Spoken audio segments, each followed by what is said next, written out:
నా పేరు దయానందార్య. మహర్షి స్వామి దయానంద గోశాల తెనాలి. ఈరోజు ఆవు పాలు గొప్పదానం గురించి తెలుసుకుందాం. ఆవు పాలు చాలా తేలిగ్గా జీర్ణమవుతాయి. పసిపిల్లలకు కూడా జీర్ణమయ్యే పాలు ఆవు పాలు. ఆవు పాలలో ఫ్యాట్ తక్కువగా ఉంటుంది.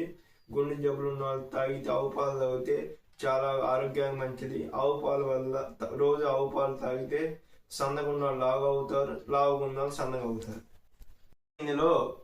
ఇనప గిన్నెలో ఆవు పాలు సన్నగా వేడి చేసి ఆవు పాలు తాగితే ఐరన్ డెఫిషియెంట్ తగ్గుతుంది. అదే ఐరన్ డెఫిషియెంట్ టాబ్లెట్ వేసుకుంటే వేడి చేస్తుంది. ఆవు పాలు చాలా తేలిగ్గా జీర్ణమవుతాయి. పసిపిల్లలకు కూడా జీర్ణమయ్యే పాలు ఆవు పాలు. దేశీ ఆవు, నోపర ఉన్న ఆవు. దీని పాలు అమూల్యమైనది. రోగ నిరోధక శక్తిని పెంచుతుంది. మన ఇంటి గుమ్మను కూడా తాగని వస్తువుల్లో పాల ప్యాకెట్ ఒకటి. ఈ విషయాలని నేనే చెప్తుంది కాదు, శ్రీ ఆయుర్వేద డాక్టర్ శ్రీ రాజు దీక్షిత్ గారి ప్రసంగం ద్వారా తెలుసుకున్న విషయం.